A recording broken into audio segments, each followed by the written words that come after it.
Most people think you need a degree in electrical engineering just to get a decent light show running, but this little console proves that's just not the case. It is a surprisingly straightforward piece of gear that manages to pack a lot of punch into a fairly compact frame.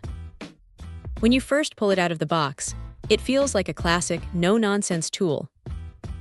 It is built with a powder-coated finish that feels sturdy enough to handle the occasional bump at a gig, though it is definitely plastic-heavy, so don't go throwing it around like a tank. The layout is where this thing really shines for the amateur crowd.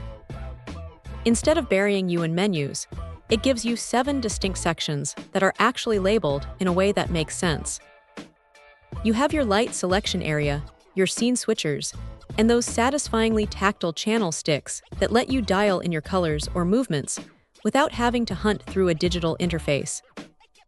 It handles up to 12 intelligent lights, and since each can take 16 channels, you have plenty of room to get creative with your beams, strobes, or even those fog machines that use a standard 3-pin connection.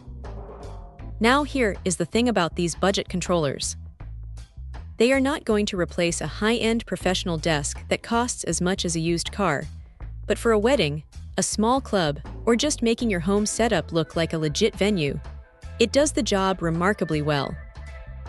The voice control feature is a nice touch for when you are busy doing other things and just want the lights to react to the music, though it can be a bit sensitive depending on where you place your speakers. You might find yourself tweaking the sensitivity a bit to get it just right. One thing that stands out is the stability. Once you have your scenes programmed, it holds onto them without any weird glitches or flickering, which is honestly the biggest fear with gear at this price point.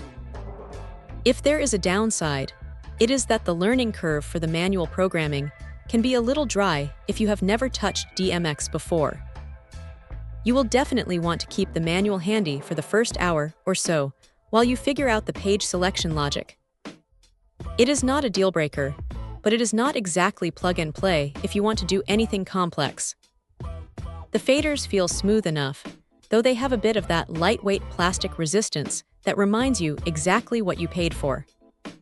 Still, for the price, it is hard to argue with the utility.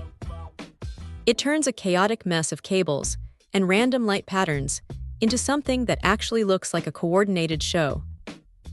If you are tired of just letting your lights run on their own internal auto programs and want to actually take the wheel, this is a solid, reliable way to start without breaking the bank. It is not perfect, but it is definitely a workhorse that gets the job done. Check out the video description for updated price. And thank you for watching this video.